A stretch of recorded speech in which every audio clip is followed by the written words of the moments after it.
So even though there's a vortex that is summoning to you all of the people, all of the circumstances, all of the thoughts, all of the ideas, all of the wonderful ingredients that will make for the most magnificent creations, even though all of it is there and it's all dominant for you, when you are thinking a thought in this red hot minute, what's active in your mind is active enough in your vibration that it becomes part of the mix and it confuses your point of attraction.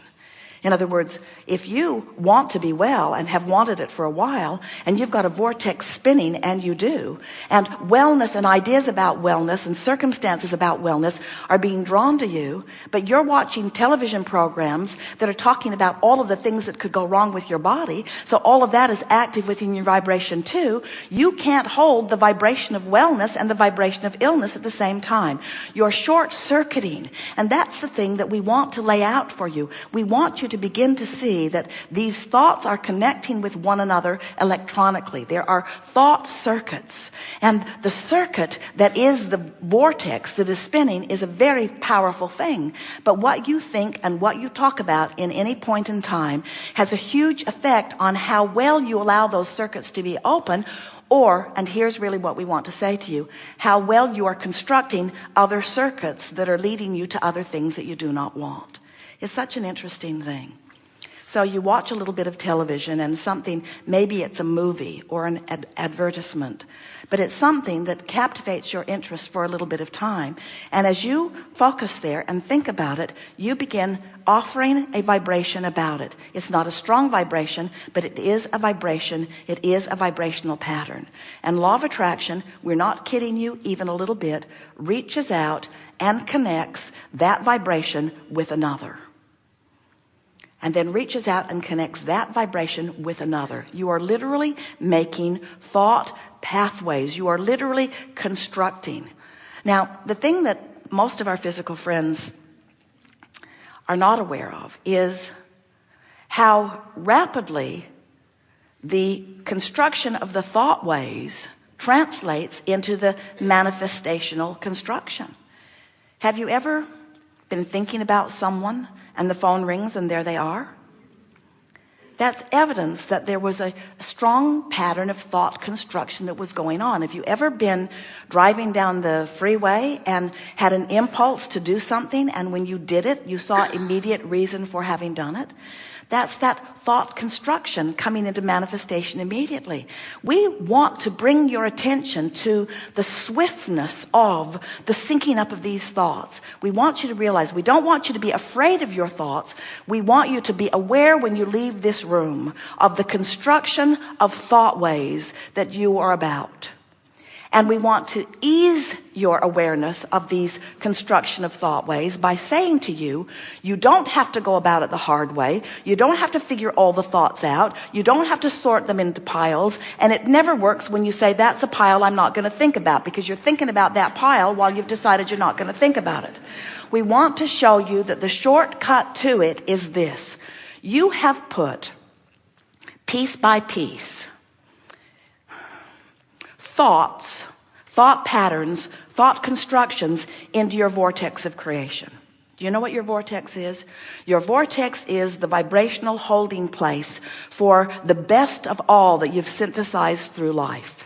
It's where the I know what I do want part of the equation goes when you know what you don't want. In other words, every time you sift and sort, there is a thought way that is carved out for you. It's what the evolution of all species is about.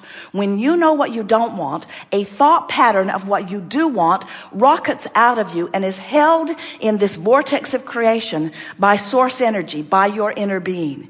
It is there for future generations. It's there for you to experience the benefit of in the moment that you become a vibrational pattern, a vibrational match to it. So here you are moving through your physical days, and the question that we want to bring to your attention is, how often are you deliberately lining up with the thought patterns of your vortex? And the answer to that question is not all that often. And the reason for that is because you're stuck in the closet with Jerry and Esther trying to sort more out than you physically human can sort out. In other words, there's just too much to consider. There's too much input coming at you. Stay with us a little bit. You're going to like how this comes round. We're just doing the best sales job we've ever done on convincing you that there is an easier way to approach your life than the way you've been going about it. So let's recap just for a moment. So you're sifting through life. You intended to do that. You're launching rockets of desire. You're doing that mostly unconsciously. Those rockets of desire are being held for you in a vortex by the source within you. And your future will be benefited by this vibrational evolution that you have been about. As you stand in your day-to-day life experience, there is much for you to think about. And sometimes you think thoughts that are a vibrational match to what's in your vortex. But sometimes you think thoughts that are not a vibrational match to your vortex. When you think thoughts that are a vibrational match to your vortex, the emotional feedback that you get is one of harmony. It feels like positive emotion, feels like energy, feels like enthusiasm, feels like passion, feels like appreciation, feels like interest, feels like a good idea to you. But when you think thoughts that are vibrationally off from that, then you feel the discord in the form of negative emotion. So your emotions are your indicator about what you're doing with these thought paths. Are you getting the sense that in this diverse world that you are living in, where there's so much that you could think about, a lot of times the I know what I don't want is necessary for the I know what I do want. So the I know what I do want is born out of all of this stuff that you are observing. And you've just been listening to us here today saying to you, that's going about it the hard way.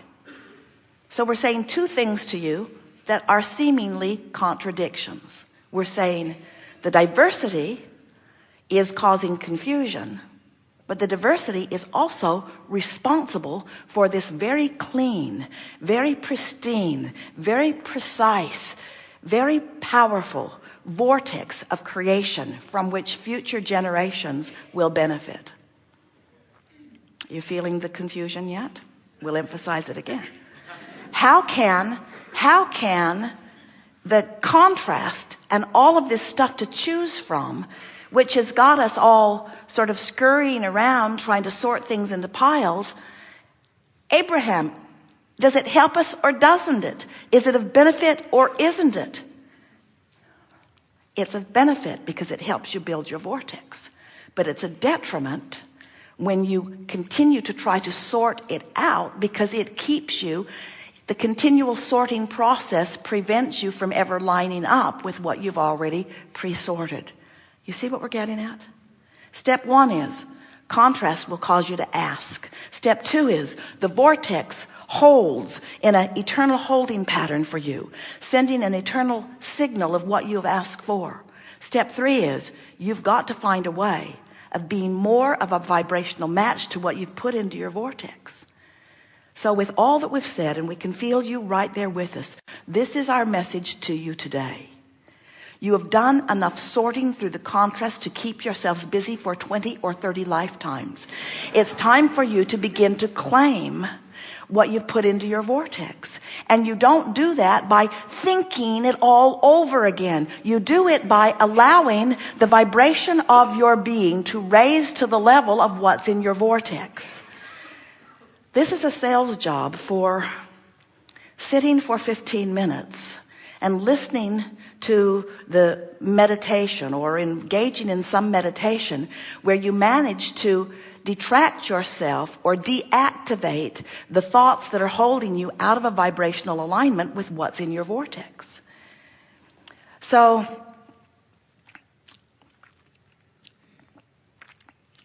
we're going to talk about, we started today by talking about the construction process of the life that you want. We're going to start here for a moment by talking about the deconstruction of the patterns of thought that are preventing you from the life that you want.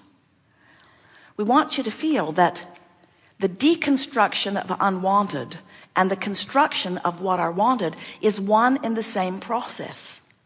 Because in the absence of attention to unwanted, your vibration will naturally raise.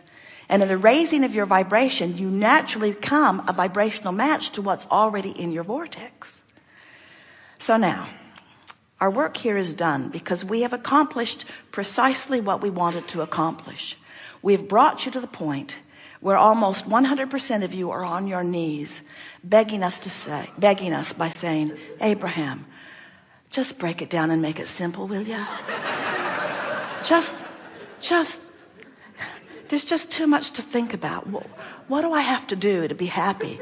What do I have to do to be prosperous? What do I have to do to get the person in my life that I'm looking for? What do I have to do? And we say to you, you've already done most of it. Because you've done the sifting, you've done the sorting, you've done the observing, you've done the know what you don't want, you've done the know what you do want. You have constructed a vortex that has the power that creates worlds spinning with it.